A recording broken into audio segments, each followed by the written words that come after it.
The Golden State Warriors are in town. Tip-off scheduled for 7. Chris Burkhardt will have Blazers game day at 5. I'll have the network pregame at 6 o'clock. It's all right here on your home of the Blazers, 620 Rip City Radio. I have Trailblazer tickets to give away all week for the home opener against Minnesota. Trailblazer ticket Tuesday, Monday through Friday. We will give away a pair for the home opener coming up just before 5 o'clock. Game 2 of the NLCS tonight, Dodgers at the Brewers. L.A. is a short favorite. Yamamoto and Peralta is your pitching matchup. That first pitch will be at 5:08. Mariners back home tomorrow night to host the Jays, holding a 2-0 lead in the ALCS. First pitch at 5:08 on FS1. Bieber and Kirby, the pitching matchup. The Titans have fired head coach Brian Callahan. He was 4-19 during his tenure. Rip City Drive is coming up next.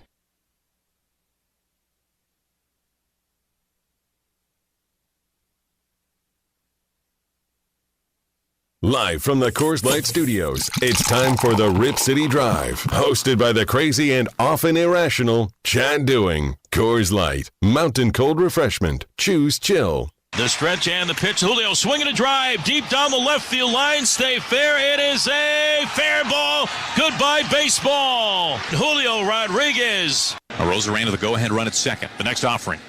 Swinging a fly ball drilled right center field. This is back at the wall, and it's gone! Jorge Polanco, Mr. October! A 3-run smash over the wall in right field.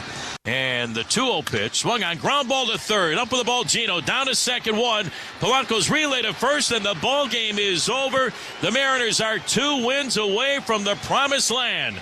They take a 2-0 lead over the Toronto Blue Jays with a 10-3 win here in Rogers Center. They win the opening 2 games on the road here in Toronto. Strap in. The Rip City Drive with Chad Doing starts now.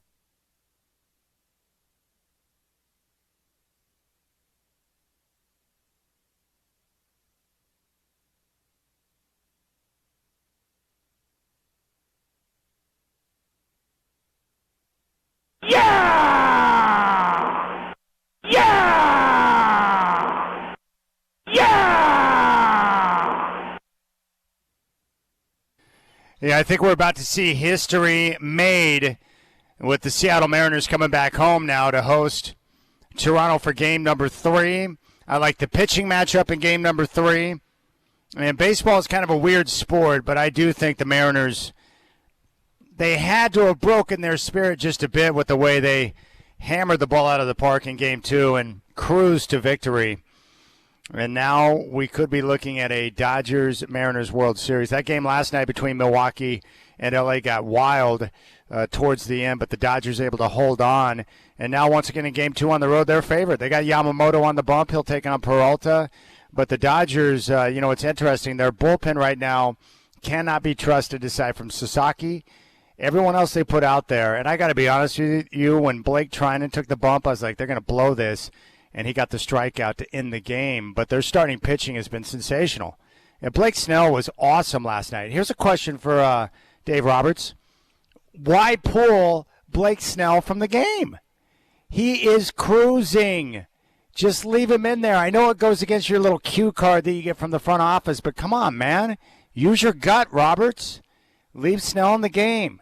It got real dicey there with Sasaki, and then we saw Trinan come in and be able to handle business, but he made things interesting. Bases were juiced, and he nearly hit a batter, which would have brought in the tying run.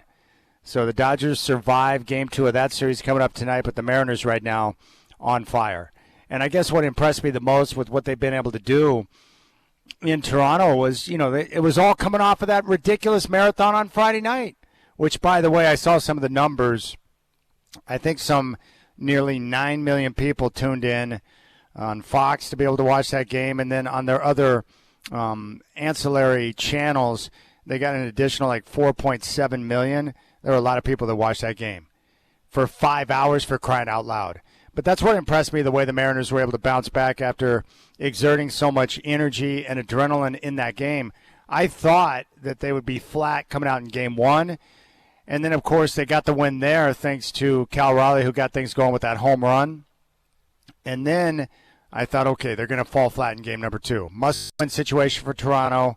The Mariners have already exceeded expectations by getting game one in a tough spot when their plane got into Toronto late, and then they go out there and do what they did. And they got 3 home runs, one from Julio, one from Polanco, who I think has been the MVP thus far, obviously, and then Naylor, who's been nice. And Naylor was, just balls of steel in Game 5 against Detroit. Very excited about the Mariners, as all of you should be. It's ridiculous. And for the Dodgers, I mean, this is no surprise, right? They kind of faltered in the second half of the season. They had issues with the bullpen. But then all of a sudden the postseason hits. It's like, oh, they got Glass now back. Snell's healthy. You look at their starting rotation. You're like, that's a problem. And then you look at the lineup, and you're like, how do I navigate a lineup that features Mookie Betts, Shohei Ohtani, and Freddie Freeman? And the answer is usually not very well. And they have other guys towards the, bottom half of that, lineup that, is very clutch at the plate, like Kike Hernandez or Andy Pages. Teoscar Hernandez has been, huge for them the last couple of years. So, we're looking at a potential LA-Seattle matchup, which would be awesome. Screw the East Coast. They get everything, don't they? Or they think they deserve everything. Well, let's have a little West Coast World Series. And then for all the long-suffering Mariner fans who have been around for years, finally you're going to have a chance to see with your own eyes something happen that you thought would never be possible. Never. Especially after what happened in 2001 when the Mariners ripped off 116 wins where they basically won every night, and then they got knocked out in the postseason by the Yanks.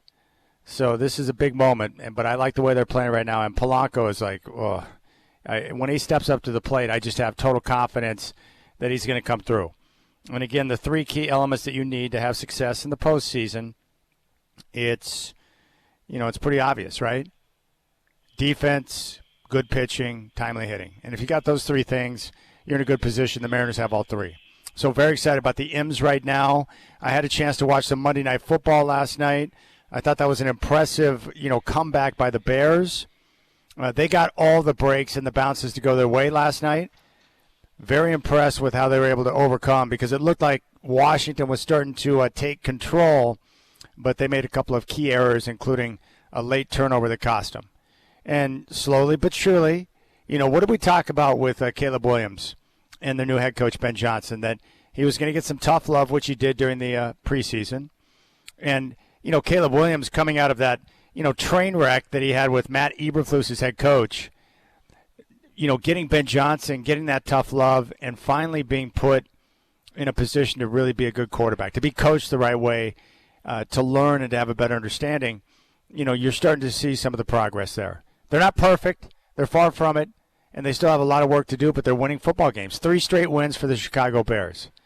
And I'm happy for Caleb because I like him. I like his approach. And obviously he's got the physical tools to be great. He's still holding on to the football too long. He's still not running on schedule the way you want a quarterback to be on schedule, but they're making progress. And if you're a Bears fan, you got to feel pretty good. And I know a few Bears fans. One of the VPs in the office from Chicago, huge Bears fan, they don't have a positive outlook on anything because they're used to their team underachieving or sucking and never being able to figure out the quarterback situation. But I'm telling you, you should feel pretty good about where the team is at. Very impressed with what the Falcons did last night by carving up the Buffalo Bills. That was a game that Atlanta controlled basically from start until finish.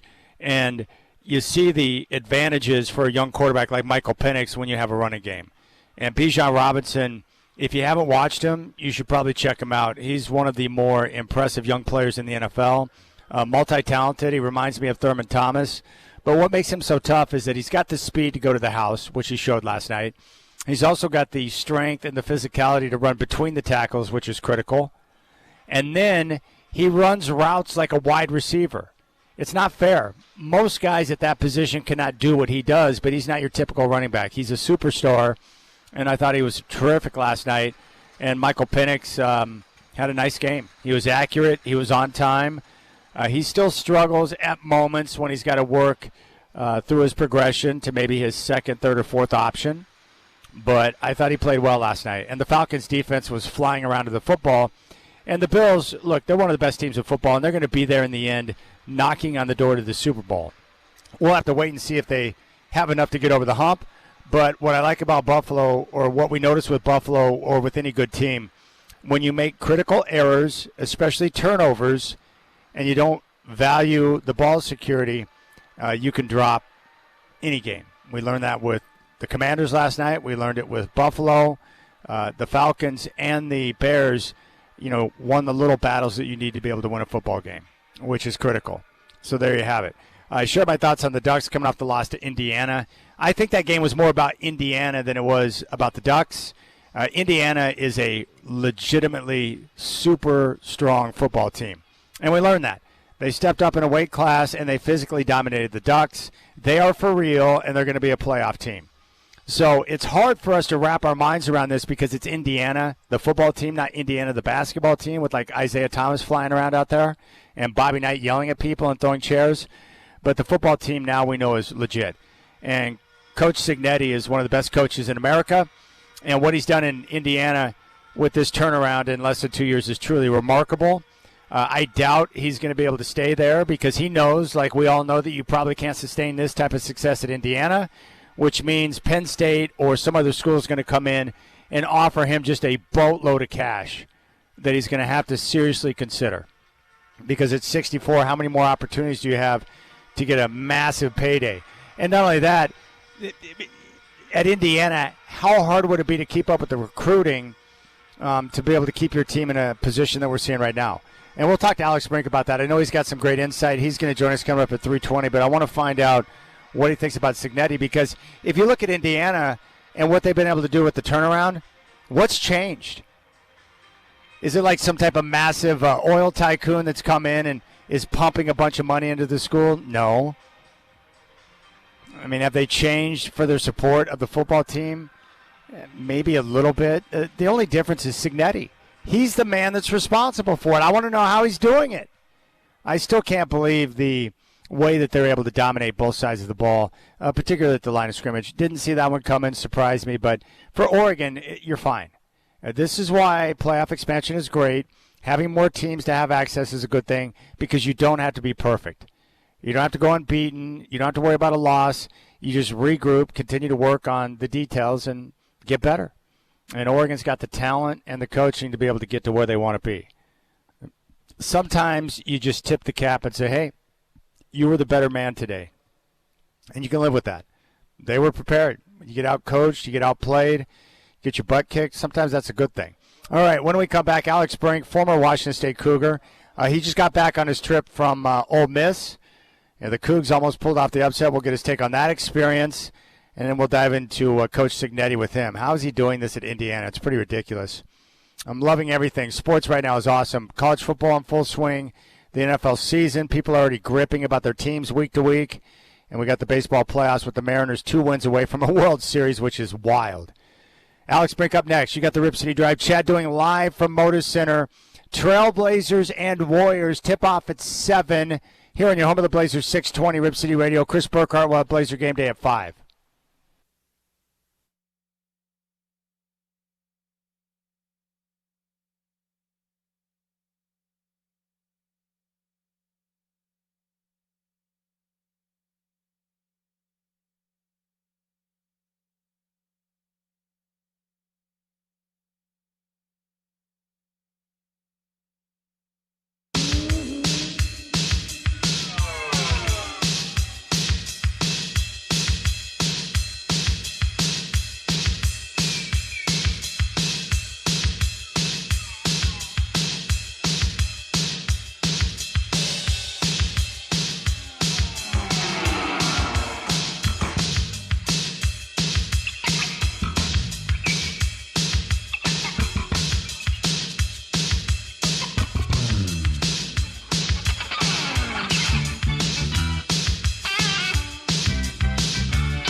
All right, I got to have a quick chat with Scotty Bethune.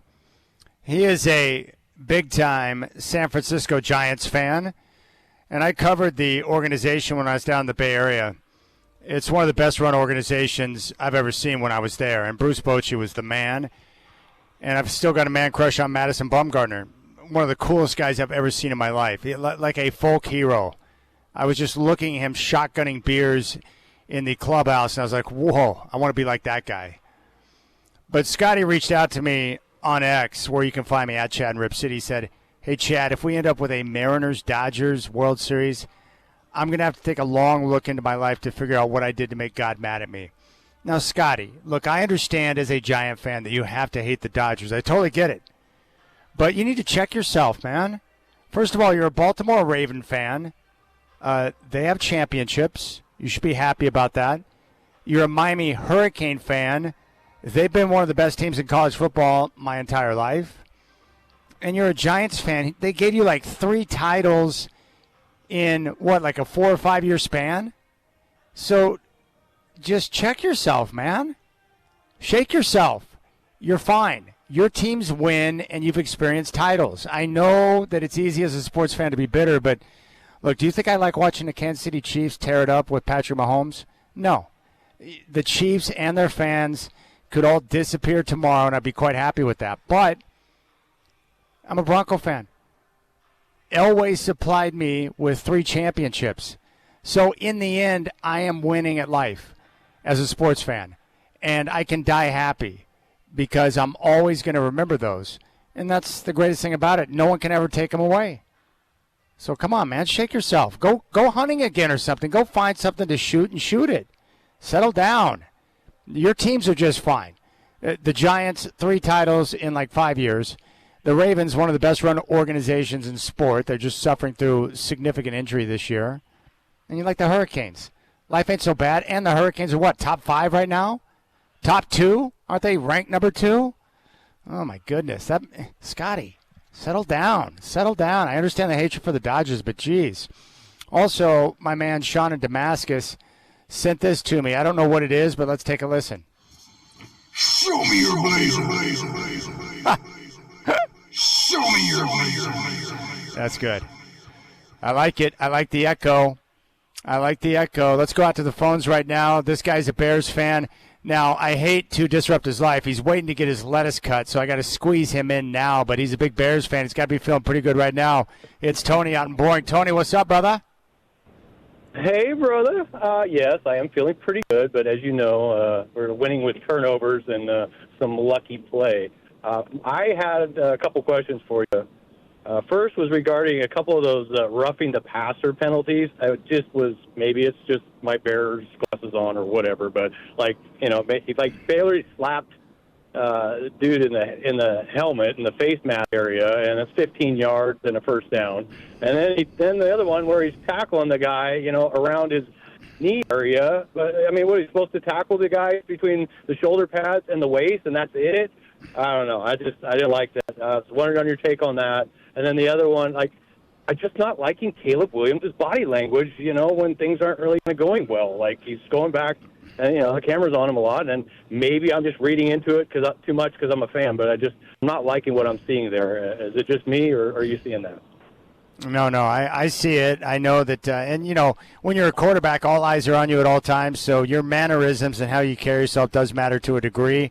Now, the one thing I'll say about the roughing the passer penalties, of course they're absurd, but, and you know how I feel about officiating. I'm not pleased with it on most nights, but the one thing I'll say about the roughing the passer, they are very consistent in how they call that penalty. So if you touch the quarterback in any way, shape, or form, you are in danger of getting a flag. You just have to know when you go in there, you better be very careful with how you go after the quarterback because the flag might fly. They're very consistent in calling very, just touchy type fouls on the quarterback. So you always have to be aware. Yeah, I'm not saying I like it. I'm just saying that's the way it is. They're going to go through great lengths to protect the quarterback because they know what we know. When the good quarterbacks get hurt, the game sucks. No, Thank you, I appreciate your. Appreciate Oh, there you go. Hey, where are you getting your lettuce trimmed up at, man? Same place over off Sunnyside with my gal Nice. Vanessa. So, same lady. All right. Yeah, beard, Hey. head, everything, man. It was great to see you and your daughter at Moda Center on Friday. I enjoyed that, man. Thanks for swinging by. Absolutely. Thanks for letting us up and checking out the set there. And nice to see the Godfather. And finally meet the principal. Been a fan of him every time he's on the radio. He's awesome. So that was really cool. And Jan Hansen, man, he had a moment in that game. That was pretty awesome. It was a great moment. Hey, buddy, I'll talk to you soon. Good luck with the lettuce. Yeah, it was great. Young Hansen, 14 of his 16 in that third quarter on Friday. It was fun. All right, it's 3:25 here on the Rip City Drive. All right, Rip City Drive, always a pleasure to talk to our college football and NFL insider, Alex Brink, who's a former Coug quarterback and now with E4 Sports. And, Alex, you know what's nice? With this independent schedule, you're getting some very interesting road trips with the Cougs this year, and you just got back from your trip to Ole Miss. I've always wanted to visit there. I've heard it's a great experience. What was your overall takeaway? Dude, you got to get down there, man. The Grove, it's pretty incredible. It was, Oxford's not easy to get to. It was, by way of Memphis and a drive, I ended up there. But it was, it's a great game day atmosphere. Classic Southern hospitality. The people are fantastic. I really enjoyed it. And, Cougs played well, and which helped. But, I think the coolest thing for me was seeing the Coug faithful that traveled down to Mississippi. I mean, it was, at times, the Coug fans, about 3,000 of them were louder than, 55,000 Ole Miss fans. So that was pretty fun to see. Yeah, no question about it. It was a game where the Cougs, really had a chance to win the game. And what I like about that is they played clean football. They ran the ball pretty well, no turnovers. I was actually surprised they didn't get it. What was the difference in the end in this one, in your mind? Just a couple little things, right? Like offensively, the game plan very specifically was to shorten the game against an explosive Ole Miss offense. And so, it means that they took possessions away from themselves also. So they had to be really efficient. And they had a couple possessions where, they fumbled on a 3rd and 1, so they had to punt. They had a short third down conversion going into score that a receiver dropped. And so, just a couple instances where they weren't perfect, unfortunately, and they probably needed to be offensively against a good Ole Miss offense. And then, defensively, I think, the Cougs matched up actually surprisingly well with their team speed. But what they couldn't match up very well was in the running game, right? And Kawan Lacey, the running back for Ole Miss, is going to be a Sunday player for sure. And once Lane Kiffin decided he was going to run the football, that kind of was the difference against the Coug defense. Yeah, I've had a chance to watch him run. He's physical at the point of attack. He's got some burst. I thought that was really nice. What was your overall takeaway on Trinidad Chambliss? Well, I think Trinidad Chambliss is a really talented player for sure. His legs were a game changer. He had kind of what ultimately to me was kind of the game-deciding rushing touchdown, to kind of take the lead initially and put the pressure back on Washington State. You really saw that. You also saw at times, in all honesty, that in kind of pure pass situations, he struggled a little bit. I think Washington State's game plan, really leaned on that, was to get into some 2nd and 3rd and longs and make him throw the football, and was a little inaccurate there. So, I think that's something that is to keep an eye on with Austin Simmons, the original starter, right, coming back here potentially in a few weeks, is who's going to be the starter. Is it Chambliss, who's led this team, or will Simmons get his job back? We're talking with Alex Brink here on the Rip City Drive. All right, we got to talk about Indiana, Oregon. First off, what blew me away was that the Hoosiers were able to physically dominate the Ducks on both sides of the football. Did that surprise you? Very much so. I think we talked about it last week. I thought this was Dan Lanning's most physical football team, particularly defensively at the point of attack. I thought they'd be able to really get to rush the pass or hold up. I also thought offensive line-wise for Oregon that, they'd taken a big jump from kind of middle of last year to this year. And it just wasn't the case, candidly. Like Indiana was, to your point, more physical. Seemed like they wanted it a little bit more, which is kind of a hallmark of these Big Netty teams, right? There's not a lot of 4 and 5 stars on there, a lot of guys that are maybe quote-unquote under-recruited that he develops and or he finds and motivates through the transfer portal. And, I thought the Hoosiers very much went into Autzen and took that game from the Ducks. Yeah, that was pretty impressive. You know, Coach Signetti, I'm fascinated by the guy. I'm not even sure if I like his personality, but I know that I respect the heck out of the guy as a coach. But what's impressive, and I don't think it's getting enough attention, he turned around Indiana in less than 2 years, Alex, and he's got them in one playoff, and they're headed right back to another playoff. Like, I don't even know how you get that done, because the only thing that I can look at that's really changed in terms of the support for the program is Coach Signetti. Well, I think it kind of speaks to, potentially what NIL and the transfer portal era may turn out to be, and that's something that actually creates a lot of parity across college football. And I think there's folks that maybe didn't anticipate that, right? I think a lot of people thought the Alabamas of the world would, be able to show up in a way to continue to dominate in recruiting, right? And thought that, Georgia would just be the same old Georgia. But, what you're seeing is with the freedom of movement for players and the ability for players to get paid, good players get to better situations and really blossom, right? And think about a guy like Fernando Mendoza, the quarterback. Not to say Cal wasn't a bad spot for him by any means, but, that's a player that was pretty lightly regarded in the transfer portal and goes out to Indiana and, clearly is the leader of that football team, right? And so, and you see that across college football, right? Trinidad Chambliss down at Ole Miss, a D2 player that, goes and is very productive. I just think, I think the reality is I think this era is much more about evaluating talent and really coaching players than it ever has been. I think in the past, a lot of coaches have been able to get away with the fact that they were at big programs with big brand names. They could hoard players and just hope that somebody works out rather than be a good coach and actually develop talent and identify talent. So you're seeing the identifiers and developers in the coaching world have more success. You know what I'm wondering about with Coach Signetti, he's 64 years old, so he probably knows that he's got one more, big opportunity or big payday left. I guess the question would be this, is that can he sustain what he's doing right now at Indiana long term? Candidly, I don't know enough about Indiana's financial situation to really know. I mean, I think, it's what I'm seeing from the outside looking in is they have great fan support, which makes sense, right? Like, Hoosier State, Indiana is just a sports crazed, I think, part of the country.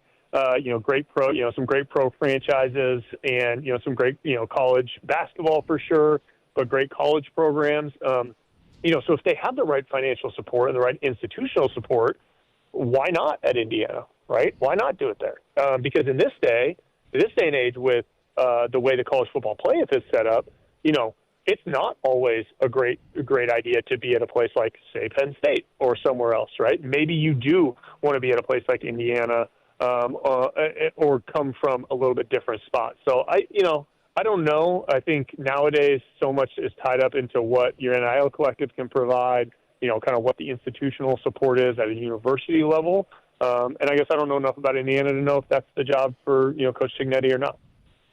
Well, he does have Pennsylvania ties. Can you imagine the amount of cash that Penn State might put on an airplane and send to Bloomington for that guy? Seriously.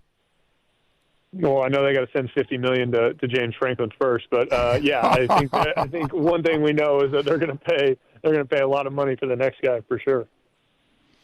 By the way, how do you and I get into that racket of being a fired football coach in college? Because it looks like it's a great career path, in my opinion. It appears so. I got to think that loophole is closing very, very quickly because, the idea of buyouts and coaches' salaries and how inflated they got, right, is a product of kind of everything pre-NIL and pre-player compensation, because there was so much money going that these athletic departments had to put it somewhere, right? Like the money's got to flow somewhere in capitalism, and it was going into facilities and coaches' salaries, and now it's going to players. And I think that's the first place that schools start to claw back money is in coaches' buyouts. I just don't think it'll happen moving forward. We're talking with Alex Brink here on the Rip City Drive. Tough situation for Trent Bray, who was let go by the Oregon State Beavers. I felt like he was trying to captain the Titanic after it hit the iceberg. A very difficult spot for him. I guess the question I have for you moving forward, what do you think is the best way for Oregon State to go about this coach search to make sure that they get the next hire right?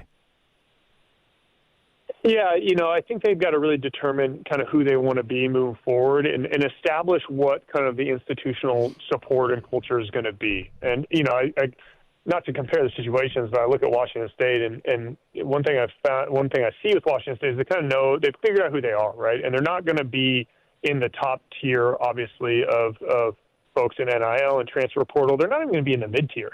And I think they kind of understand that, and they've decided by going after a coach like Jimmy Rogers that they're aligning with a coach who understands what it takes to win through developing talent, right, and developing culture, and that, if the money's not there, they'll still find a way to have success, right? And so I think Oregon State, that's kind of the path they need to go, but it's got to be alignment across the board, right, from upper campus all the way through athletic department, down through coaching staff, and ultimately to the players. So, it starts right now, right? Rob Akey's a guy that I know very well from his time at Washington State as my defensive coordinator and his time at Idaho as a head coach. I think he's the right man to take over in the interim and, give a little shot in the arm, hopefully, to that program and just get some positive momentum in the back half of the season and give them a chance in the coaching search, right, to establish, what they want and bring somebody in that can have success.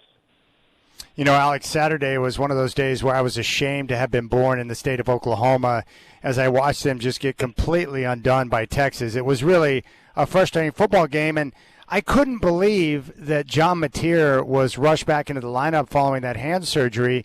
We started getting reports on Thursday and Friday he might play, and he was listed as probable. And then I watched the game, and I'm like, he didn't look right, and there was no timing within the offense. I just thought it was a complete disaster. And then on top of that, if you're thinking about the committee down the road, if you start Michael Hawkins Jr. against Texas and you lose, then you've got the built-in excuse that the committee's going to look at, and you can say, hey, we didn't have our starting quarterback against Texas. So I just thought it was mismanaged. What was your read on that situation? Yeah, I totally agree. I think, first of all, we talked about it last week. Michael Hawkins Jr. is a really good football player and, can do plenty of the things that John Mateer can do. So, probably would have still given you a good opportunity to win that football game. So, I think all those points are correct. I also think in general, Oklahoma's defense, we thought really highly of and just didn't show up in the same way that you would have expected. I thought in general, Oklahoma wasn't ready to play, and I think that's more of an indictment on Brent Venables than anybody else. Yes. And I think, that's probably the thing that everybody's going to look at retrospectively when you get to the end of the year and with that loss, kind of on the board for him. Yeah, that was it was really a gross experience. USC, I was impressed because going into that Michigan game, Alex, honestly, I didn't know if they could compete at the line of scrimmage against a very physical team in Michigan, and they did, and they got the win. What do you think about this matchup with USC and Notre Dame on Saturday, and the Irish right now on fire?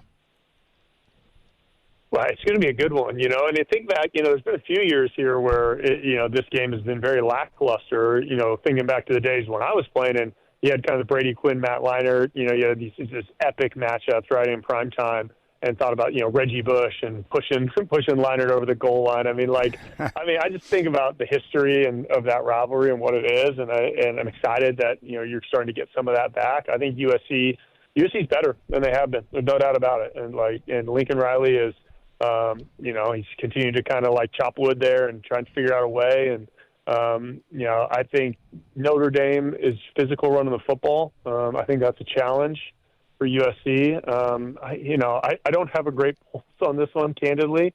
I'm excited for it, just that it's going to be a really good football game. No, I agree. As a football fan, you love these type of matchups. A couple of NFL questions for you. I'm very impressed with Mike Vrabel. I think he's such a great coach, but, he's getting terrific play from his quarterback, Drake May. What are your thoughts on what you're seeing from him, who's got the Patriots off to a good start? Coming out of college, I was a huge fan of Drake May. I thought he was, people are kind of starting, making the comparison now. I don't think they wanted to in the draft, but he very much is like Josh Allen. You know what I mean? He had some question marks about his accuracy in college. He's a big athletic player.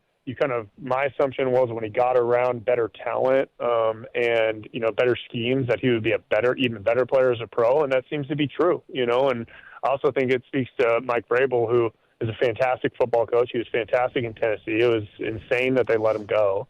But I'm happy he landed in New England, where he can kind of go, build a franchise that he grew up in. and he's got a franchise quarterback to do it. Alex, you're a former quarterback. Like, do you appreciate watching Baker Mayfield? I mean, he's such a badass out there right now. He's playing so well and doing all the little things right, but still has that moxie. What do you think about when you watch that guy ball right now?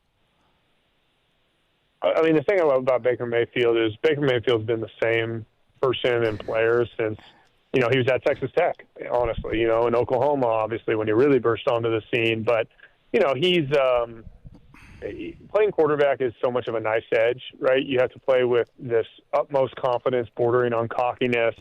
You got to be able to ride that line in a game. You got to be able to, instill confidence in your teammates. I think the toughness factor is something that people don't often talk about with quarterbacks, where oftentimes these guys are playing through injury. They got to battle, and find ways to make plays. My favorite saying that I have is that as a quarterback, the ball leaves our hand last, which means ultimately we're responsible for what happens to the football, no matter what happens with our offensive line or our receivers or whatever. And I think Baker really embodies that, right? Like he's he has the utmost confidence, but he's going to go out and find a way to get it done. And now that he's in a decent position, right, a decent spot in Tampa Bay, you see him really flourish. And I think that's really special considering the poor positions he was put in previously. One more football question. I was watching Bijan Robinson last night. Alex, how good is he? He runs physical between the tackles and's got speed, but he runs routes like a receiver, man. That guy's crazy.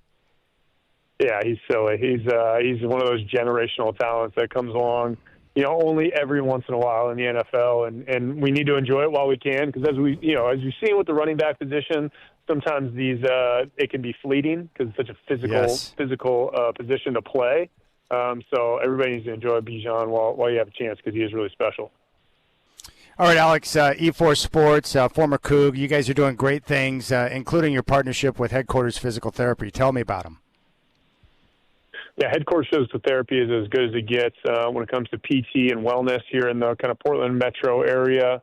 4 locations here in all of our facilities: Milwaukee, Beaverton, Tualatin, and then out in Bend.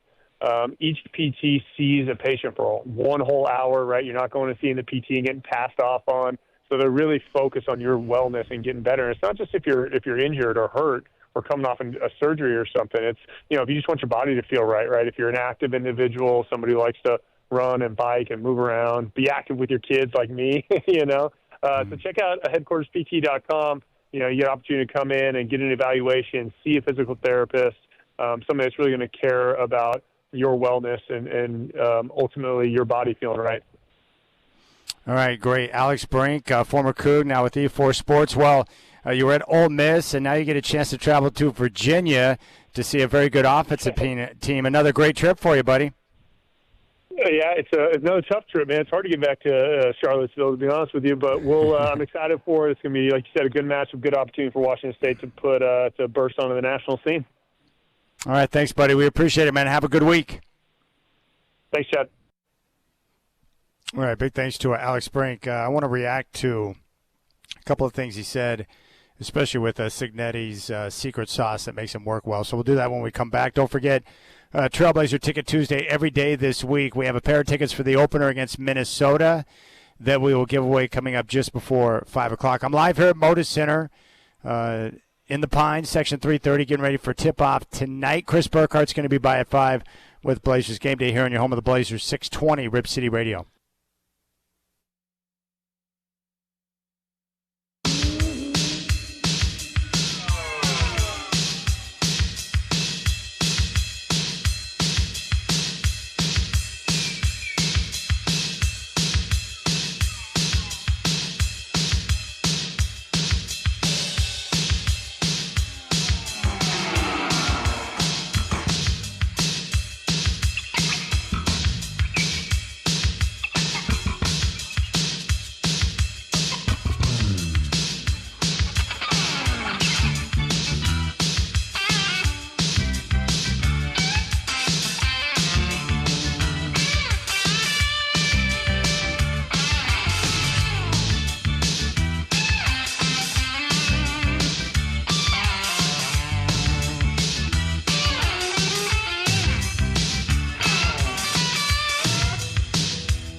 Yeah, I like what Alex brought up with Coach Signetti, where he clearly has an ability to identify talent. And then once he gets his guys into his program, he just coaches them up and gets them to play the way that he wants them to play. And we've seen that with the program. Just look at the difference between last year's playoff team and what we're seeing so far this year. They're better, and they're more physical. I mean, really, just take a look at the Oregon game. I thought what was impressive after the pick six that Oregon was able to generate with their defense, I thought, okay, this is the point, fourth quarter, where Indiana will come unraveled and lose the game. And what'd they do? They responded by driving it straight down the field with a mix of the run and the pass and getting a huge touchdown pass on third down. And then their defense was able to lock down Dante Moore. Now, very impressive. But again, the Ducks are going to be fine. You lose the game, so what? You had a team come in that was better prepared and just better, and they won the game in your building. So you get ready for the next opponent. You get ready for Rutgers. You move on and continue to work on the details. The Ducks are still going to be a playoff team too. But, gone are the days, as Alex said, where, before the big schools, the big programs, they could just gobble up all of the big-time players and get them on scholarship, and then they would control their life. And so it really made it difficult for some of the other schools to step up and access some of the best talent. But now with NIL dollars and the competitive marketplace out there for the players, guys have more options. And certain schools only have so much to spend in certain areas. And so now for these other schools that don't have as much money, like Indiana, the coach is going to have to identify talent. And it could be a cast-off from another team. It could be someone in the FCS or someone at a different level that someone passed on, and you grab them and you coach them up. And Coach Signetti's great. If he wants to stay at Indiana, I'm fine with that. He's got to do what he thinks is best for himself. I believe that about coaches. Same thing with Jonathan Smith. I just know that, Signetti's 64 years old. So really, what plays does he have left? He can either stay at Indiana and ride out the current wave, or he can entertain offers that are certainly going to come here over the next few months. And my guess is Penn State's people are already back-channeling conversations with Signetti's people to gauge interest because he's got, Pennsylvania ties. And I have no doubt, based on what I've seen in Indiana, that if you put Signetti in a position to coach that school with their resources, he's not going to have a problem winning. It's just in his DNA, so he's a darn good football coach. Very impressed. I didn't believe, and then after that game and the way they won the game, I'm like, okay, I buy in. And with Coach Signetti, I'm not, like I've mentioned before, I don't even think I like the personality. I don't think, but I respect him. Darn good coach. So, we'll see how things shake out. But this college football season shaping up nicely because, there's not a clear-cut dominant favorite right now. It's pretty wide open. I mean, if you take a look around, I can make a case for multiple teams right now why they could win the championship, but I think the playoffs are going to be ultra-competitive. I can make a case for Ohio State, Miami, Indiana, A&M, Ole Miss, Bama, Texas Tech is playing sensational right now, Oregon, Georgia, and I could probably make a case for Notre Dame and Oklahoma as well. So it's going to be a very interesting playoff. All right, we'll keep things rolling. I'm live here at Moda Center getting ready for the tip-off of the Blazers and Warriors. It's Portland's second home preseason game. They have two more preseason games to go before we get to next Wednesday's season opener. You want to reach out to me, 503-248-0620. Chris Burkhart's going to be by for game day at 5. And, of course, the Trailblazers can be heard right here in your home of the Blazers, 620 Rip City Radio. We have a pair of tickets for the season opener we'll give away just before 5 o'clock.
All right, 4 o'clock. What's up, my friends? Your Portland Trailblazers play their second of 2 home preseason games tonight. The Golden State Warriors are in town. Tip-off scheduled for 7. Chris Burkhart is going to have Blazers game day coming up at 5. I'll have the network pregame show at 6. Tip-off at 7 right here on your home of the Blazers, 620 Rip City Radio. I have a pair of tickets to give away today for the home opener against Minnesota. We're going to do that just before 5 o'clock. Listen to me for your chance to win. I'll have tickets for the opener all week here on the Rip City Drive. Game 2 NLCS tonight, Dodgers and Brewers. LA a short favorite. Yamamoto and Peralta is your pitching matchup. First pitch at 5:08. Mariners back home tomorrow night host the Jays, holding a 2-0 lead. That first pitch at 5:08 on FS1. Bieber and Kirby's the pitching matchup. The Titans have fired head coach Brian Callahan. 1-5 this season, 4-19 overall. Former Chargers coach Mike McCoy will serve as interim. More of the Rip City Drive coming at you right now.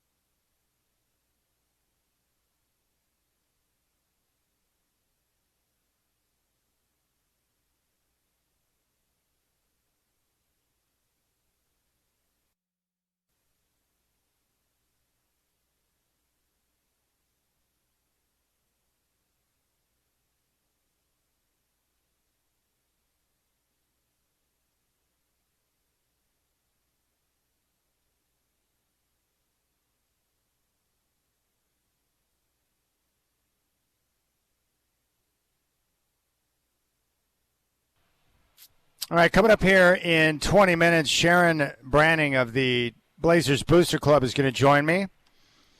Tip-off with the Warriors coming up at 7. Chris Burkhart's going to have Blazer Game Day coming up at 5 o'clock. And I've got a pair of tickets for the Trailblazers and Timberwolves opener on the 22nd to give away, and we'll do that just before 5 o'clock. As you know, I told you yesterday, I love people. I'm here to help people, and I am a man of the people, so I'm here to get you to the home opener. So we'll do those tickets just before 5 o'clock. My best friend and my boy Steve, who lives down in Vegas, just reached out to me. He is currently driving a carrier van or some type of bus or whatever you call it. I have no idea what you call it. A transportation vehicle, and he's got the entire Boston Bruins team with him right now. And my buddy Steve, he's a little bit older than I am. He just had his birthday. Happy birthday, Steve. He just turned 61. He's retired, and he spent the first couple of years, like, in retirement not doing anything, but he got bored, and he lives alone. And so he's like, what am I going to do with my time? So he ended up picking up a gig, a part-time gig, where it's like this Las Vegas tours company that's run by a husband and wife. And what they do is they take these people out on outdoor adventures. They have like these dune buggies, but I don't think they're called dune buggies, but they go really fast. And so they take them out in the desert on these trail rides that can last a couple of hours, or you can do like a half day or a full day adventure. And then they pack up like, food, like a picnic and all this different type of stuff. So that's what he's doing with the Bruins right now. And so I sent him a picture of when I was working at a different station in town after the Bruins had won the Cup. And they brought the Stanley Cup to the studio, and I got to hold the cup. And it was pretty awesome. After having a chance to have held the Larry O'Brien Trophy and then the Stanley Cup, I have not held a Vince Lombardi Trophy.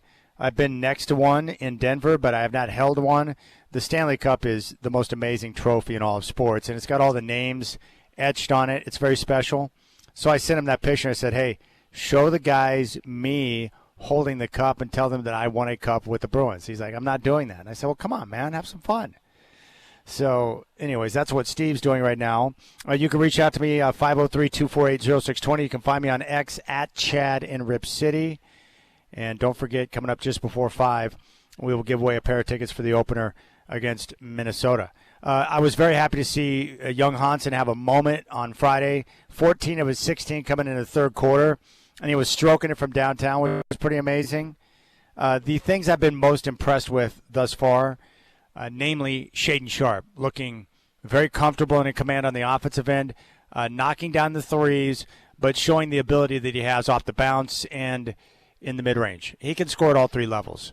I think he's got the highest ceiling of all the young guys because of his, talents, his athleticism, and it's important for him to continue to make those strides. Now, how does Shaedon Sharpe have a, wonderfully successful season to continue that climb offensively and showcase what we've seen so far in the preseason, to become one of the team's primary options on that end of the floor, but most importantly, to make sure that he keeps his ass in a position to where he can play constantly by being engaged defensively. Because if he's not, and he shows some lackadaisical approach to the defensive end, Coach Billups is going to be on him about that. He's got the ability to be a great player. So we want to see that start to really come to fruition, and so far in the preseason it's been very nice. Not too surprised, but both Toumani Camara and Denny Avdia look great because they're the best players on the team, and they were the best players on the team last year, and why they need to be on the floor starting together, because they're at their best when Denny and Toumani are out there on the floor playing basketball. They bring the energy, they defend. We know that Toumani Camara is one of the best defenders in the game with his length and his relentless nature and competitive desire on that end of the floor. And Chauncey Billups loves that because Toumani Camara is a dog and he's willing to get after it. But, the biggest surprise has been the uptick in offense that we've seen from him over the course of time. The willingness to, work on his game. He's created some stuff off the bounce where he can finish at the rim. He's got the ability to shoot the three. And if he continues to take that step up, he's going to be fine. And then with Denny, really, you got to love everything about Denny. He's multi-talented, good defender, hard-nosed, aggressive, and I think we're going to see him take his game to even a different level this year because he's getting an opportunity to do everything, and that's what makes such a big difference for him. It's pretty cool. But I think the one area where he needs to work on is just ball handling, less turnovers. I don't think he was accustomed to, nor probably thought that he was going to. That the coach was going to hand him the keys to everything last year like Chauncey Billups did. And so with great opportunity comes great responsibility. He's got to tighten it up with the turnovers. But those three guys, Shaedon, Denny, Toumani, stand out. Drew Holiday looks exactly like you would think Drew Holiday would look. Comfortable, confident, and well in control of what he's doing out there. In the right place. He's competent in his game on offense, and defensively he's just a dog. I love everything about him, and I'm excited for him because with the injury to Scoot, he's going to be able to start and play big minutes. Jeremy Grant is Jeremy Grant. My guess is with Grant, it's an awkward situation, right? You don't have to be a rocket scientist to figure out that the team was looking to move him but couldn't find any takers. And so here he is back on the team. And he's got enough ability to where he could start, but you need to have Denny and Toumani on the floor together. So how's that going to shake out? Do you go big and play Grant in the starting lineup and put Denny at guard? With the injury to Scoot? I don't know how Chauncey's going to handle that. Or do you bring Jeremy off the bench? It's not a bad player to have coming off the bench with his length and his ability to shoot. He can be a good defender. Not much of a rebounder, but, it is what it is. Also, one other note, love what I'm seeing right now from Klingon. He's slimmer. It's not like he's small. He's a strong dude. He's a big body, but he's in better shape. He's dropped some body fat. He's leaner. He's going to be able to move better, but his rebounding in the preseason thus far has been great. So that's my little recap of what I've seen thus far. In the preseason, it is what it is. It's fake basketball. Just like NFL preseason is fake football. You don't put too much into it. The results don't matter, and I can't wait until the regular season gets underway. But I like what I see so far. And I'm hoping that defensively they'll be what we saw at the end of last year or even better. And then the defense, I would expect, will carry them in the early part of the year as they continue to get used to the offense. But if you're coming to the game tonight, watch the offensive end, watch the movement, how they want to play fast, which is going to play into the hands of Scoot Henderson when he comes back, and that's the way you should play. Play fast, move bodies, and move the basketball around the floor. And don't let the basketball stick. And then get multiple players involved. And when you get multiple players involved, you get more energy from the group. So you don't have dudes like, Tease or Scoot, just hanging out in a corner, waiting for the ball or hoping the ball comes around or whatever's going on out there. And no one likes to play like that. So I'm excited about the offense, but I do think it's going to take a little bit of time before it starts to click on all cylinders, right? They're still learning the system. And with that will come some turnovers, some miscommunication, but they'll get there in time. And with young Hansen, hey, I don't have any expectations for Hansen. You know, they drafted him, you know, in the first round, which is a surprise. But I do know that a big man coming from China, there's going to be an adjustment there. You know, any big man coming from anywhere trying to get used to the NBA game is tough, especially in today's game where the bigs that Hansen has never played against move at a pretty good pace. The quickness that he's going to be exposed to is going to be alarming to him. So it's going to take him some time. And then you got to get used to the buffoon officials who call it differently night to night. It's like, well, last night that wasn't a foul, but tonight it is? Yeah, pretty much. Yeah, that's exactly what I'm saying. And I saw where the ump in that baseball game, game 2 yesterday with the Jays and Mariners, missed 24 calls. He missed 24 pitches. How's that even possible? And these guys wonder why they're going to usher in the robot umps. It's because we need more consistency with the strike zone, right? That's what it comes down to. How can you miss 24? What, are you blind?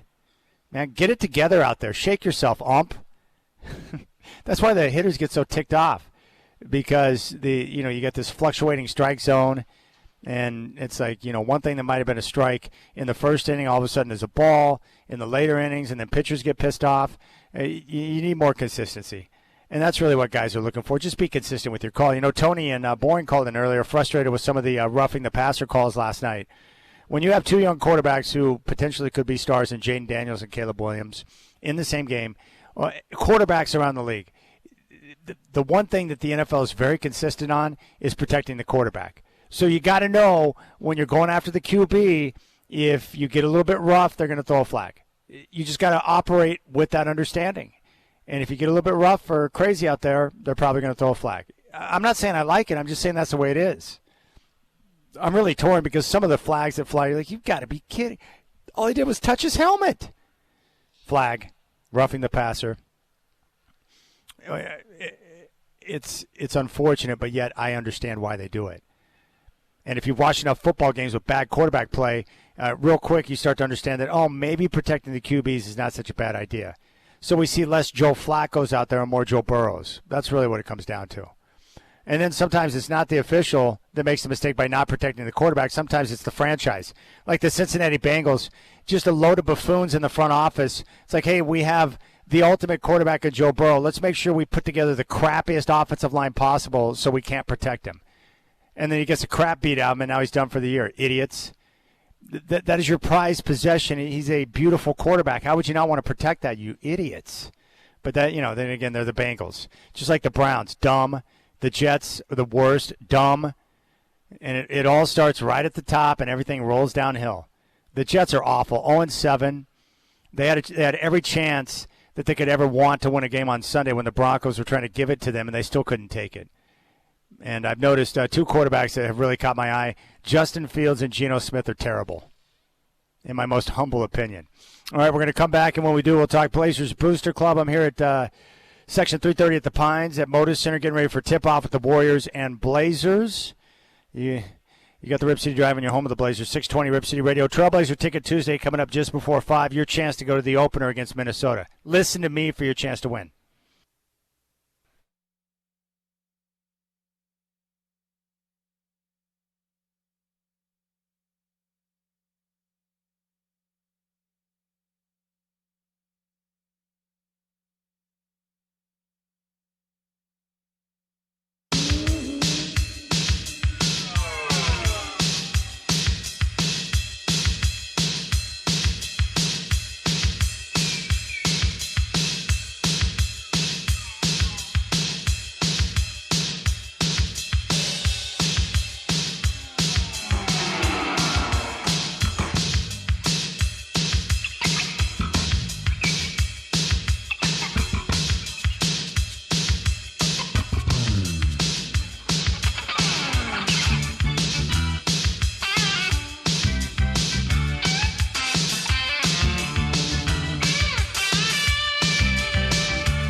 All right, Rip City Drive live here at Moda Center.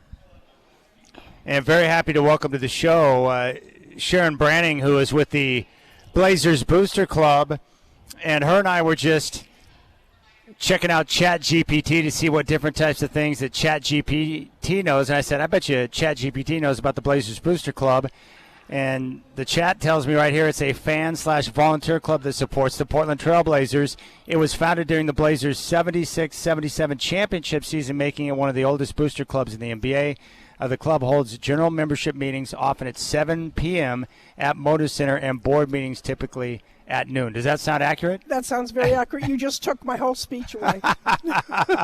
And I also understand we're the only fan club, but we'll have to check with ChatGPT on that one. Well, I asked you that question, and that's what I've been told in the past, that you guys are the last remaining booster club in the NBA, which is really cool. And really, I think the booster club here in Portland fits perfectly because I do believe that in the NBA that there's no connection between team and community quite like the one that exists here in Portland. It's just different in Portland between team and community, and it's been like that since the title in 77. I agree. We're very active with the Blazer organization. Yeah, that's great. So give me a little breakdown then, aside from what ChatGPT says. But, when I say Blazers Booster Club, we know it's a group of people who obviously support the team and stuff. But give me a breakdown through your eyes. You've been around the club for a long time. Like, what exactly is the Booster Club? I think it's 23 years now. That's awesome. We're a group of fans. Obviously, we meet once a month. Our next meeting is next Monday, January the 20th. And I'll be there. Chad's our speaker. That's right. We man the sign tables where the fans make signs to hold up in the arena at the 100 level and the kids level 300. We supply the paper, the pens, and the ideas, and the fans do the posters. That's great. And you do that for every game, right? We do that for every game. Preseason, we're hanging out bangers. We're not doing signs. Okay. And then at all the games, we also have two people up doing the block shots, the big heads of the players that we put up on the wall. Yeah. And tonight I was told we're just going to put up basketball, so obviously they don't have all the players yet. So. All right, so you said during the preseason you're not doing signs. What is it you're doing? We're doing the bangers. Oh, the bangers. Yeah, we're handing those out. Like the thunder sticks that people hammer together when people are at the free throw line. Yes. That's great. So we hand that out to anybody that wants to come to the booth. All right, so obviously membership is what you're looking for. You want more people to be a part of the community with the Blazers Booster Club, which is important. So aside from, just give me a breakdown on some of the different things that you do throughout the course of the year in this Trailblazer Booster Club community. One of the things we do is have fundraisers, and we collect items or money or something for different organizations throughout the Portland, Vancouver area. Mm-hmm. Before COVID, we did a whole lot more with the Blazers, but since COVID, things have kind of quieted down. But whenever they need help, during the Fan Fest, they said, we need some people to help. Can you, fill in? And we do whatever's needed in the community. Sometimes at some of their like basketball camps and stuff, they may need some more help. That's great. And the relationship between the Blazer Booster Club and the team has been very good for a long time. It's been very good, yes. Now, with the meetings that you hold, usually I think it's once a month, right? Correct. What are usually done at the meetings? Usual business stuff, and we always have a speaker from the Blazer organization. Okay. Try to come up with some silly games to play. And yes. You wait Monday night, I've got one for you. Good.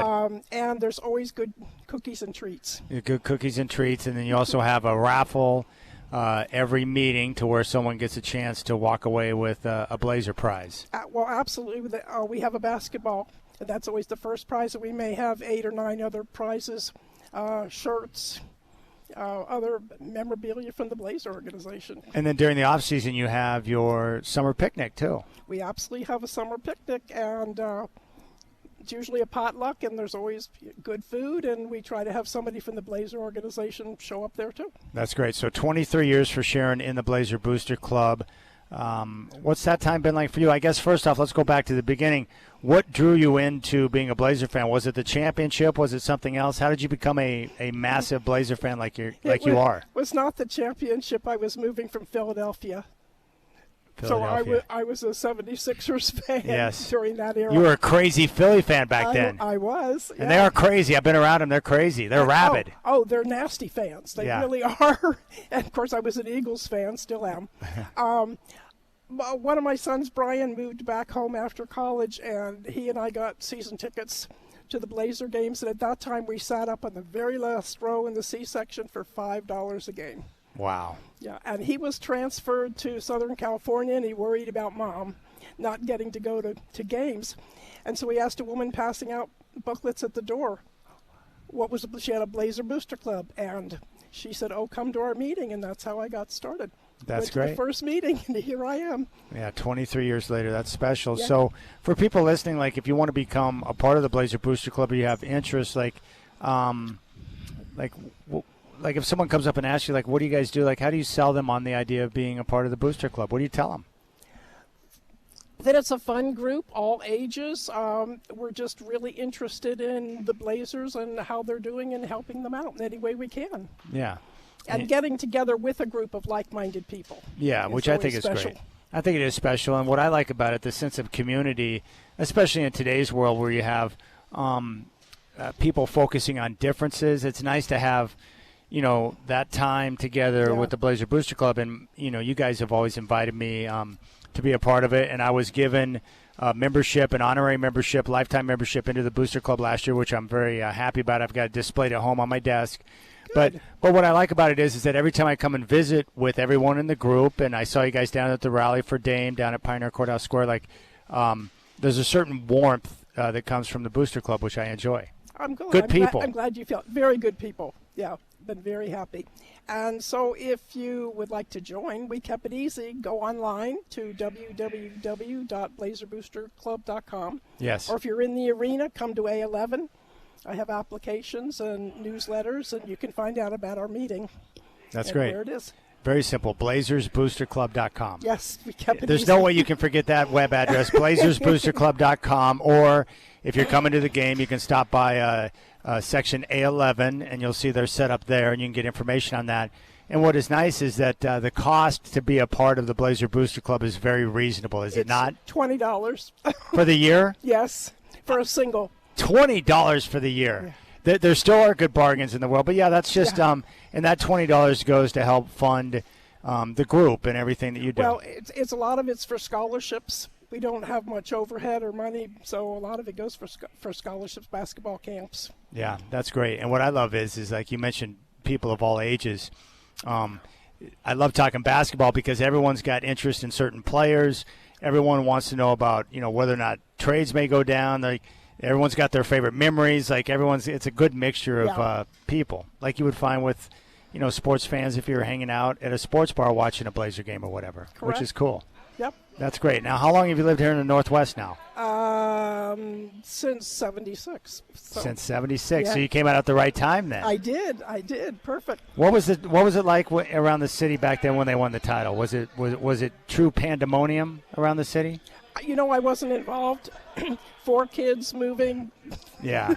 Teaching full time. I really was not into basketball yet. Is that what you did for your full career, was teach? I did. I taught in jump to guard, middle school in Washougal. Go Huskies. Wow. Were you there the whole time? Actually, my first year was inner city Philadelphia. Wow. And that was an education. I'm sure it was. Coming from mainline Philadelphia. And then the next year, I taught in Lafayette, Louisiana, in the Deep South. That's a different experience, too. In an all-black school, and I was the only integrated person, so they got their federal funding because I was integrated.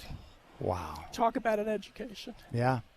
That's amazing that you were able to have those type of experiences. So how many years did you put in? 30 years altogether, 27 in Washougal. Congratulations, man. That's awesome. Washougal is, when I was younger, Washougal was basically just a couple of houses and a gas station and a bunch of moo-moos, and now it's booming thriving out there. Oh, it is. It is thriving. A lot of new homes up the river. Yeah. Now, your son Mark, a good friend of mine, he is out at Heron Lakes, and I love playing golf with him. I know that you enjoy getting out on the golf course, but he, too, is a big Blazer fan. So every time I see Mark at the golf course, we're usually in passing talking about the Blazers before I head to the tee number 1, which is great. So you get to share in that with him. I do. And we played in a tournament, I don't know how we did, a couple weeks ago at night. So we had glow balls, and that was fun. Wait, did you do that at Heron? No. I don't remember. You don't remember the course? I've never played at night, though. That sounds like that would be fun. Oh, it was totally fun. We played the first 9 holes in daylight, and then the second 9 in dark. Wow. With glow balls. That's so cool. I've never done that before. I've seen it. I thought, man, that would be a lot of fun to try. We're talking with Sharon Branning, who is with the Blazers Booster Club. You can check out their website, blazersboosterclub.com. Membership is $20 for the entire year. Now, you were talking about some of the fundraising. What are some of the fundraisers that you've done or different organizations that you've helped over time? One of the big fundraisers is for Share out of Vancouver, and they collect household goods and clothing and stuff for homeless or low-income people. Yes. And they do good work. I'm familiar with the organization. That's right. You're a Vancouverite. Yeah. And we change around every year of which organizations to try to help, but it's usually donations of either clothing or household items. That's terrific. Yeah. That's great. It's nice to be able to do that where you can get out and help some of the organizations. I would imagine the group enjoys that as well. Yes, they do. And they're very generous. I'm amazed. Yeah. Now, you were telling me that Matisse Thybulle is your favorite player on the team right now? He is my favorite player. Well, what is it about Thybulle that caught your eye that you enjoy? Caught my eye. I think that's it. He has the kindest eyes. That's what drew me to him. He but does. It's just his whole demeanor is just something that I'm just. I think it's special. I would say he's unusual compared to a lot of the NBA guys I've talked to because, sports is not his first thing that he gravitates towards, right? He loves to talk about different things, whether it could be books that he's reading or different things that he's come across in travel. Like, he's a really interesting guy and a good teammate as well. I've seen him a couple times down at the practice facility, and he's always sitting on the couch reading a book. Yes. Yeah, which is uncommon for most people, right? Not just athletes, but a lot of people. But he gravitates towards the books that are nice. Who are some of your other favorites all time? Oh, goodness. Like Dame, obviously. Well, sure, Dame's at the top. Well, Clyde. I love Clyde. I was living in Houston, Texas when Clyde was at University of Houston. And he was big time. Yeah. Phi Slamma Jamma. Yeah. Yep. So that was a terrific basketball team. And Clyde, that's who, when I moved out here, Clyde, Jerome, Terry, Duck, those guys, and then Buck shortly joined that team after. Like, that's the group that I gravitated towards because I had just moved out here. I was young, and I loved sports more than anything. And so those were the guys I watched, and I just admired them. I really Jerome Kersey was awesome. Loved him. Right. Loved watching Clyde play because of the way he could, soar through the air. And then Terry Porter. And then the cool thing is, as I got older and had a chance to meet some of them, I realized that they were good dudes, too. And a lot of them were, they chose to stay here and live, in the community. And were around town a lot. I love that they stay because we're not a big market and people go, oh, Portland, that's so small. And then they come out here and they love it. Yeah. The one thing I know, because I've had a chance to speak to the Booster Club over the last few years, it's been frustrating for all Blazer fans because the losing's been tough. But do you sense what a lot of us sense, that there are much better vibes around this team with the young core of talent that, it looks like they're getting ready to take off in a different trajectory, doesn't it? Are you sensing that? Oh, totally. That's what I sense. I'm very excited about this year. Yeah. I thought Friday night was fun because, young Hansen had a difficult opener down at Golden State. It was really tough for him, and even Coach talked about it after the game, but he had that. It was nice to see him have a moment there in the third quarter where he scored 14 points, hit a couple of threes, and you could tell that he was enjoying himself. He was having fun. I have a question for you. What's his first name and last name? Because on the back of his uniform it has Yang. Yes. And so on my sheet of players I have Hansen Yang. Yes. I think it's much like Yao Ming. I think something about the surname that's said first. So when you say his name, it's switched. Yeah. So you say Young Hansen. Yeah. Yeah. Okay. That's how it's said. Just like with Ming, I think on the back of his jersey it was Yao, right? Okay. But we called him Yao Ming. So it's switched. They're switched. But as a teacher, can you imagine how challenging it would be for someone from a different country when you don't speak English to come over and be all spotlights on you as you're playing NBA basketball? I don't think we understand the challenges that are involved in that. I can't imagine that. And they said he had that bad game because the crowd was so noisy. Mm-hmm. And a lot of them were his fans. He couldn't hear the coach, and then trying to translate what the coach was telling him to do on the floor, and they said it was just a disaster. Yeah. I really I like seeing young men like that with an opportunity. Like, I want him to succeed. I do too. Because I know he's you can just tell by the way he competes and gets after it. And I know that Coach said after the game on Friday that, Hansen, the way he's working in practice, like he really wants to get it right. And everything's going 1,000 miles a minute because, he's trying to pick up the game, which is different than what he was used to in the CBL over in China. And he's still trying to learn the language. He's got guys on him, coaches on him, so there's a lot going on there. I can't imagine trying to learn the language because it is so different. It's not like learning French or Spanish. So 31 years as a teacher. Let's start with this. What would you say is the greatest award of being a teacher for over 3 decades? What did you enjoy most? Oh, my goodness. Being with the kids. Yeah. Just flat out being in a classroom, getting to know them, watching them grow. I had 6th graders, so it's quite a transition year. Parents would say my kid was fine till he came here, and I went, yeah, we pump hormone poisoning through the vents. Yeah. And I think just relating with the kids. Oh, that's great. What was the most frustrating part of being a teacher? Parents. I knew you would say that, but that's true. That came out quickly, didn't it? It did, but if you ask a youth coach, like, what's the biggest challenge? Parents. I coach soccer and coach track, so yes.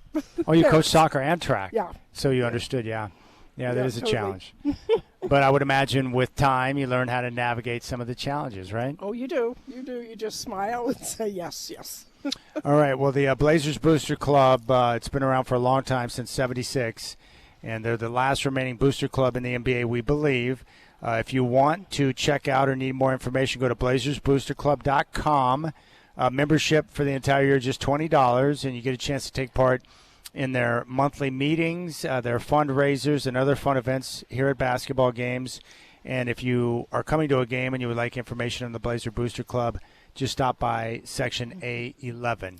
Correct. Well, Sharon, I will give you the final word. Anything else you want to communicate to the masses about Blazer Booster Club? No, we'd love to see you, and come out and check us out and hear Chad on Monday night. I'll be there on Monday night. And, Sharon, I love you, so thank you for coming by. Thank you so much. You were nervous. Much. I don't understand it. Like, you were nervous about coming on the radio, but you killed it. And you're an educator for over 30 years. Like, you speak better than I do.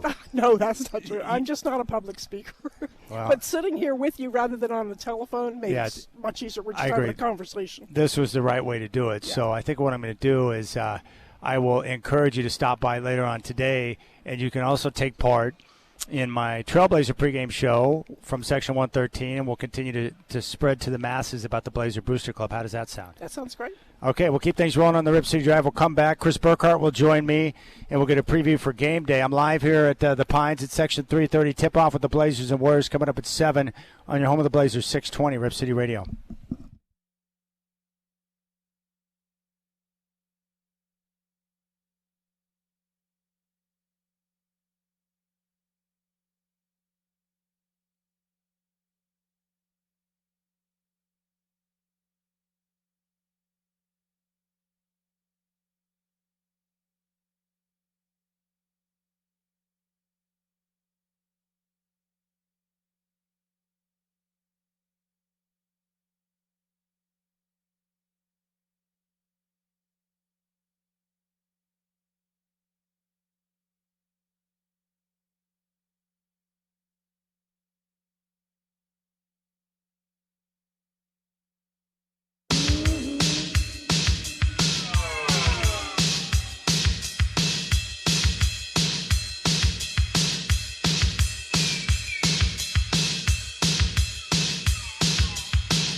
All right, I'm going to give away a pair of Trailblazer tickets for the opener against Minnesota this segment. So make sure you're listening for your cue to call and win tickets for the opener against Minnesota. That's coming up here in just a few minutes. I'm joined now by Chris Burkhardt, who just informed me that they're setting up for what appears to be Disney on Ice over at Memorial Coliseum. And I'm so glad that my daughter's out of that phase, because when you go to Disney on Ice, after you get the tickets, I can guarantee you that you might be buying a dress that's going to cost you a few bucks. And then once you get into the arena for the event, you're probably going to purchase a snow cone and then probably one of those glowing flashlights that the princesses are carrying around. And before you know it, another $100 is flown out of your pocket. It's absurd.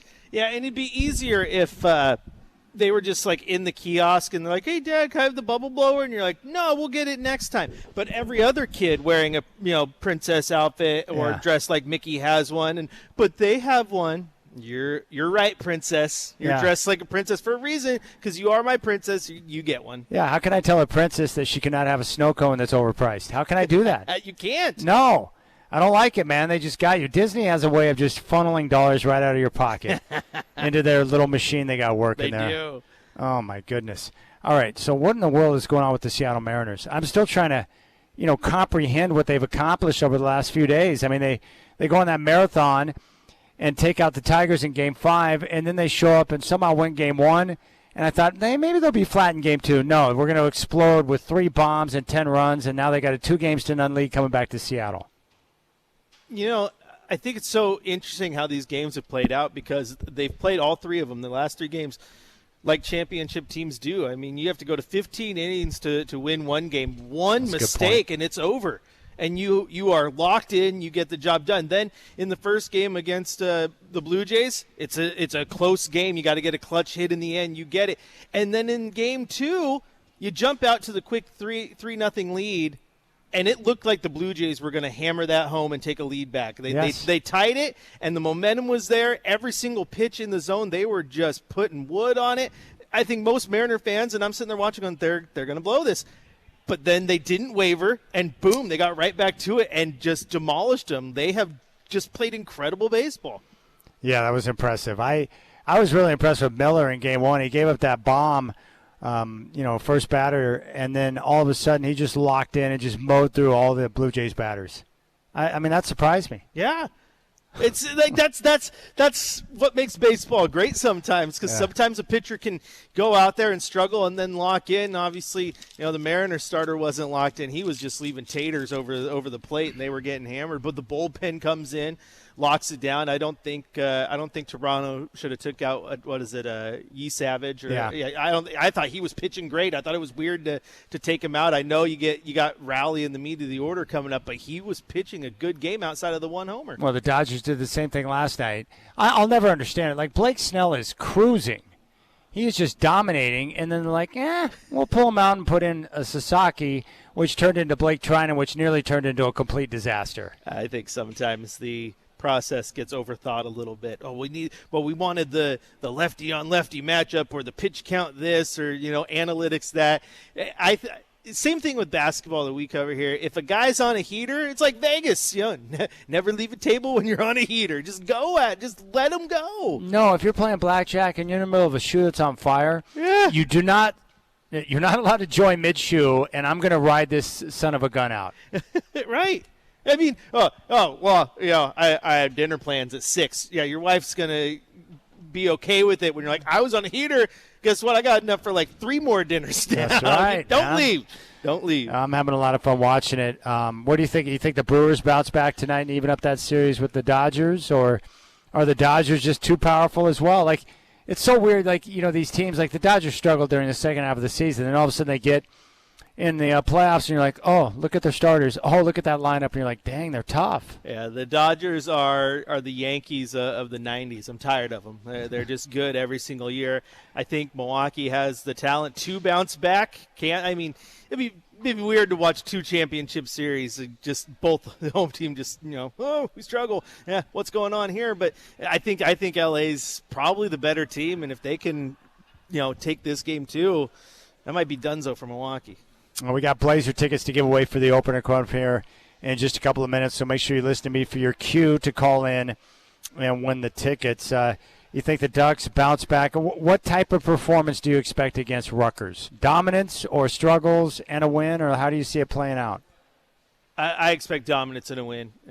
People are calling out Lanning because his halftime interview where he's like, it's not anything super that they're doing. We're beating ourselves. You go back and watch that tape. Defensively, Indiana was great, but Oregon was making so many uncharacteristic mistakes.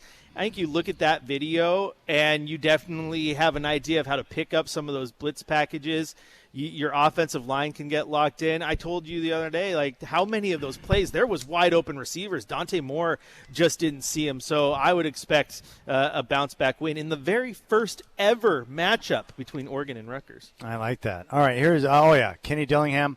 I wanted to play this real quick. Sam Levitt from West Lynn did not play in that loss against Utah last week. Arizona State's hosting Texas Tech on Saturday. Here's the latest on Sam Levitt. Yeah, I think we're going to have a conversation here tomorrow morning, in terms of what that looks like. I thought he moved around pretty good today. I thought he moved in the pocket a little bit today. Last week he never left the pocket, so we didn't really know. Today he moved around in the pocket, which was a positive, so he looked more like himself. So I think we'll have a conversation, and then by tomorrow, when the injury report's out, we'll disclose the honest truth again, and we'll see what rumors come about. You know what I love is that there's a lady that works in the office.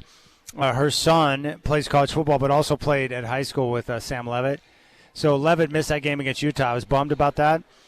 And they were being very coy about this week. And so I went to the mom and said, hey, what can you dig up on Levitt? And she got back to me and said, it sounds like they could have played him against Utah, but knew they really needed him at home against Texas Tech. So they saved him. And they didn't want to get him hurt further against Utah and then have him miss the Texas Tech game too. So it looks like, because he practiced with the first team today, that he's probably going to be ready to go. I definitely think sometimes you got to be smart with those decisions. You don't want to rush your guy out there just to watch him get hurt again, especially in a game like football where getting hurt means you can get hurt worse. Yes. Probably the better decision, and obviously rooting for Levitt, because anytime you have a homegrown guy out there doing it on the biggest stage, it's awesome. But, dude, that's what's crazy about football right now. Like, there's not a clear-cut favorite to win the title as of right now. No, there's not. I can make a case for Ohio State, Miami, Indiana, A&M, Ole Miss, Bama, Texas Tech, Oregon, Georgia. I could make a case for Notre Dame, Oklahoma, and maybe Utah. Like, that's insane. How many teams? It's wide open, Burkhart. And that's why this playoff is so nice now, because you get to see it play out. All right, if you would like to go to the home opener against Minnesota a week from tomorrow, we'll take caller 10 right now. I want to hear from a Blazer fan. 503-248-0620. 503-248-0620. Call Brendan right now, and you'll get set up. Caller 10 gets a pair of tickets for the opener against Minnesota, and I'll have tickets to give away Wednesday, Thursday, and Friday as well. 503-248-0620. Call now! Caller 10 gets a pair of tickets for the Blazers and Timberwolves. Chris Burkhart's got game day coming up next. Tip-off with the Warriors is at 7, right here in your home of the Blazers, 620 Rip City Radio. Caller 10 right now, 503-248-0620, gets a pair of tickets for Minnesota and Portland to kick off a brand-new NBA season.